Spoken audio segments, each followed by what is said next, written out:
지난 6월 달에 대구가 조정 대상 지역이 해제가 됐죠. 많은 사람들이 조정 대상 지역이 해제되면은 거래가 조금 더 활성화되고 가격도 더 이상은 떨어지지 않겠다고 생각을 했는데, 실제로 이제 조정 대상 지역이 해제는 됐습니다만은 우리 시민들이 원하는 만큼 거래가 원활하지도 않았고, 또 가격이 안정세가 아니라 가격은 더 떨어지고 있는 거죠. 이제 이거는 왜 그러냐 하면은 조정 대상 지역 해제라는 것이 실수요자들한테는 그저 조금 숨통을 틔워주는 정도의 수준이지, 이 조정 대상 지역의 해제함으로 인해 가지고 정부에서 우려했던 뭐 풍선 효과라든지 또 아니면 또 부동산 가격이 또 급등하지 않을까, 이런 우려는 사실 나타나지 않았습니다. 그렇기 때문에 지금 우리 수성구가 아직도 조정 대상 지역으로 남아있기는 합니다만은 수성구 조정 대상 지역 해제가 또 필요한 거죠. 그건 왜 그러냐 하면은 실수요자들한테는 이 LTV 규제 제한이라든지 대출 건수 제한이 굉장히 부담스럽습니다. 그래서 지금도 남아있는 수성구의 조정 대상 지역 해제가 필요한 부분이고요. 우선 대구가 다른 지역보다도 조금 더 어려운 부분에 있어가지고는 사실 부동산은 금리에 큰 영향을 받고 있습니다. 이 대구만의 문제가 아니라 우리 전국적으로 금리에 따라서 이제 부동산 투자도 줄게 되고 가격도 조금 안정되고 있습니다. 또 경우에 따라서 내려가고 있죠. 그런데 우리 대구는 거기다 더해서 지난 수년 동안 아파트 공급이 굉장히 많았습니다.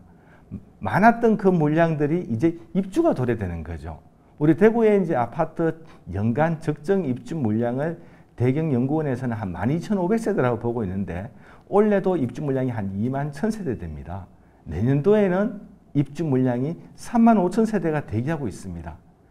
그렇다는 얘기는 입주 물량이 이렇게 풍부하니까 앞으로 가격이 조금 더 내려가거나 조정될 여지가 높다라고 인식을 하고 있는 거죠.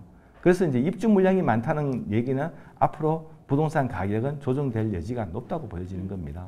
올해도 입주 예정 물량이 21,000세대, 내년도에는 35,000세대가 있는데, 이 새 아파트에 분양받았는 개인이 이사를 들어가려고 하면은 기존의 주택을 매매하고 가거나 아니면 처분하고 가야 됩니다. 그런데 이 새 아파트도 잘 안 팔리고 있고 기존의 아파트도 안 팔리고 있으니까 이 두 군데 물량이 다 나와 있습니다. 하도 덥다 보니까 둘 중에 어느라도 먼저 팔리면은 팔리는 것 따라서 남아있는 거에 이사 가면 되거든요. 이렇게 물량이 쏟아지고 나니까 실제적으로 살 수요자들은 오히려 관망세에 접어드는 거죠. 물량이 이렇게 풍부한데 지금 내가 서둘러 살 이유가 없는 거죠. 그래서 파는 사람 입장에서는 좀 답답한 상황이고 살 사람 입장에서는 좀 굉장히 느긋합니다. 그러다 보니까 이제 파는 사람 입장에서는 시장 가격 이하 이런 금매까지 내놓고 있는 거죠. 대구가 어려웠던 적이 오늘만 어려웠던 것이 아니라 과거를 거슬러 가게 되면은 우리가 IMF를 한번 겪어봤었고요.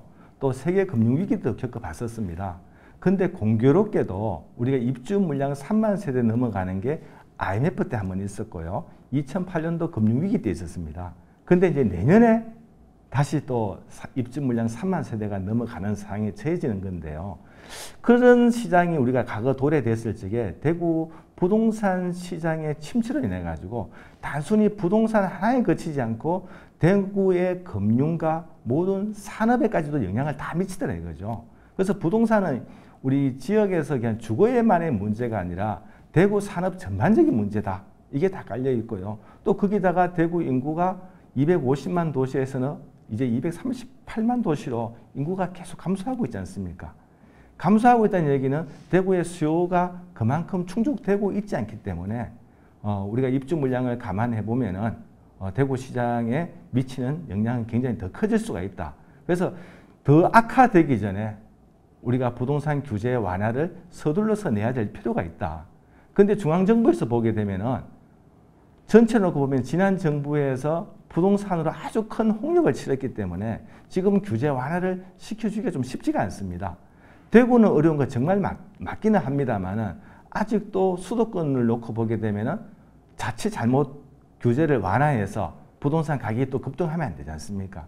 그래서 대구 어렵기는 한데 우리 대구 전체를 놓고 보게 되면은 지금 취득세 중과세 완화라든지 또 지금 대출 건수 허용, 또 DSR 규제 허용, 거기다가 지금 우리가 대구 지역에도 이렇게 어려운 상황이고 전국에 미분양이 가장 많은 지역이 대구인데도 불구하고 분양권 전매 제한 3년이 묶여 있습니다.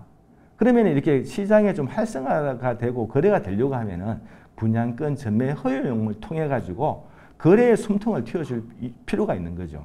시장이 하락한다고 해서 모든 가치가 다 하락하는 것은 아닙니다. 내가 원하는 지역에 내가 원하는 아파트가 싸게 사고 싶죠. 그렇지만 그 아파트가 시간이 지난다고 해서 다 싸지는 건 아닙니다.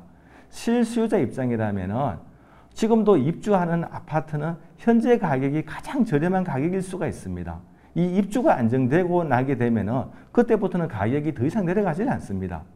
지금 입주하는 시점에 가장 저렴한 금액이지 오히려 입주가 다 완료되고 나면은 가격이 안정되고 올라갈 수 있는 여지도 있는 겁니다. 그래서 시장 전체가 어렵다고 해서 모든 아파트가 다 떨어지는 것은 아니고 내 여건에 맞는 입지라든지 또 자녀 학교라든지 이런 거를 다 따져볼 필요가 있는 것이죠.